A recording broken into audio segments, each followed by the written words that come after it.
Dando continuidade nesse segundo bloco, o Dr. Hercílio, geriatra, e nós agora vamos perguntar ao Dr. Hercílio sobre o mal de Alzheimer. Eu gostaria, Dr. Hercílio, que o senhor desse esclarecimentos aos nossos telespectadores. Quando é possível detectar essa doença e qual é o grau médio, qual é o grau de maior gravidade e a que ponto chega quando a pessoa está realmente no máximo dessa doença? Bom, a doença de Alzheimer, ela é diagnosticada principalmente de uma forma de entrevista clínica. Perfeito. Os exames de laboratório, os exames de imagem, eles podem servir de auxílio, mas o diagnóstico assim, provável é feito com uma entrevista, com testes que se fazem para avaliar a memória, a atenção da pessoa. Uhum. E assim, ela vai progredindo de uma forma lenta, mesmo em tratamento, mesmo com as drogas que existem. Uhum. Só que se a pessoa toma todos os cuidados possíveis com todas as doenças que ele tem, se ele procura praticar uma atividade física, se ele procura se alimentar de forma correta, estimular a parte da memória e da atenção, ele consegue sobreviver melhor. Boa parte das pessoas chegam a um estágio terminal, que é chamado, é quando eles se tornam 100% dependentes dos outros. Então, elas ficam pessoas acamadas, geralmente em uso de sondas ou fraldas e não tem mais nenhum tipo de comunicação com os outros. Esse é o estágio mais grave. Então, se a pessoa é muito bem cuidada e não vem a falecer por algum outro motivo, ela chega nesse ponto.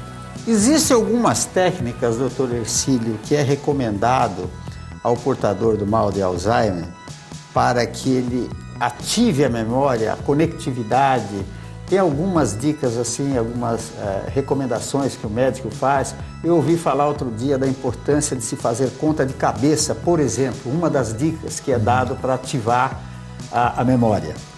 Na verdade, todas vamos dizer assim, as possibilidades que nós temos em mãos para utilizar a memória ou a atenção, tudo serve. Palavras cruzadas, caça-palavras, os jogos de tabuleiro, quebra-cabeças, jogo de memória, a leitura e a discussão do que leu, a própria atividade física, como eu comento com as pessoas, a pessoa que faz uma caminhada fora de casa, ela vai ter que utilizar da memória e tudo para saber que ela tem que colocar uma roupa adequada, ela tem que lembrar disso, ela tem que lembrar para que lado ela vai, as coisas que ela vai ver no caminho. Tudo isso ativa a memória. Tudo isso ajuda a ativar a memória. Então, todas as atividades possíveis que eu tenha que exercer algum domínio de, por exemplo, um jogo. Bom, como é que eu vou ganhar este jogo? Como é que eu vou... As estratégias. As estratégias de ataque, de defesa. Então, perfeito. Todas elas funcionam. As pessoas não devem só... eu faço meu pai fazer muitas palavras cruzadas. Bom, aí é um tipo só. Aí não adianta. O Nuno Cobra, que foi o preparador físico do Ayrton Senna, preparador físico e mental, porque é assim que ele gosta de ser chamado, porque realmente é, que é o meu padrinho mor, foi o livro dele, foi a orientação dele que eu recebo até hoje, que me faz eu fazer o que eu faço. Ele tem uma frase que ele coloca, o seguinte: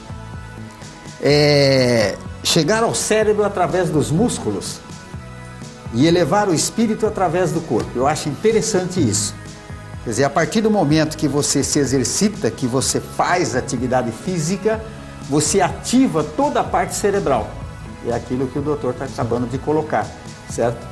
E elevar o espírito através do corpo é que quando você toma essa consciência, essa tomada de decisão, eu vou cuidar de mim, você se eleva espiritualmente, você está se amando como se deve. Então o Nuno Cobra fala muito bem disso, da importância da atividade física para melhorar a conectividade, para melhorar o mental.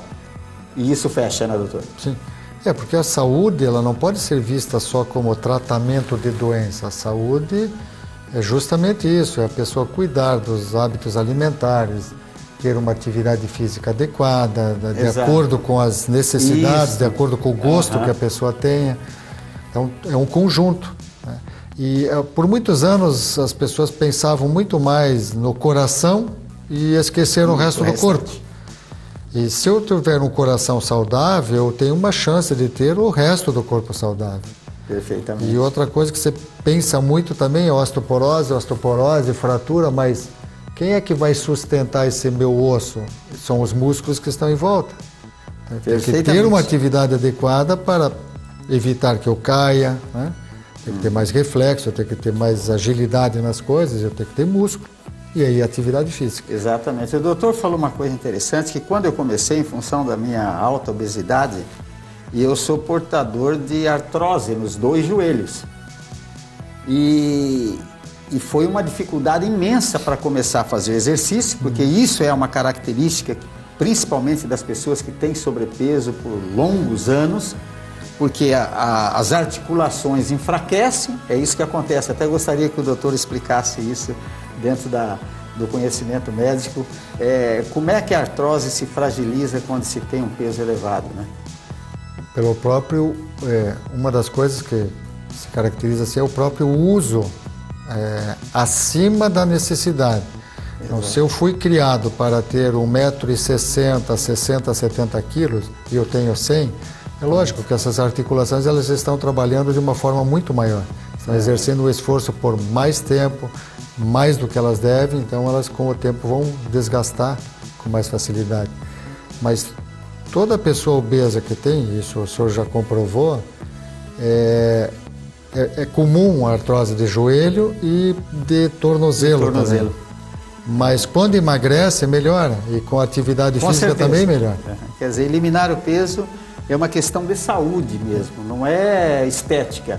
Hoje se fala muito em emagrecimento por estética, mas é necessário ouvir os profissionais da saúde que estão falando na saúde, em ter saúde, eliminar peso por consequência. Sim. Doutor Hercílio, foi um prazer imenso recebê-lo aqui. Infelizmente, nós estamos encerrando esse segundo bloco e com certeza eu gostaria muito de ter a oportunidade de chamá-lo outras vezes aqui, porque o assunto é vastíssimo, tem muita coisa que a gente pode esclarecer aos telespectadores. Mas eu fico agradecido pela sua presença aqui no programa Vida Saudável e as suas considerações finais, doutor.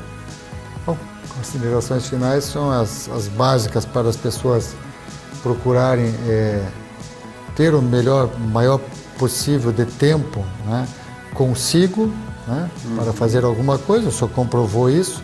O senhor escapou provavelmente de próteses de joelho. Com certeza. Né, uma cirurgia bariátrica, então, e está bem saudável.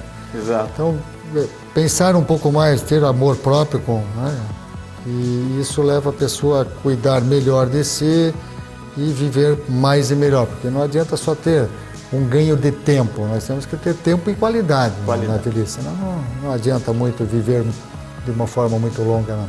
Com certeza. O programa Vida Saudável continua e no terceiro e último bloco nós vamos entrevistar a fisioterapeuta da Unimed, que vai nos dar uma série de explicações aqui sobre o atendimento na terceira idade, como em qualquer idade.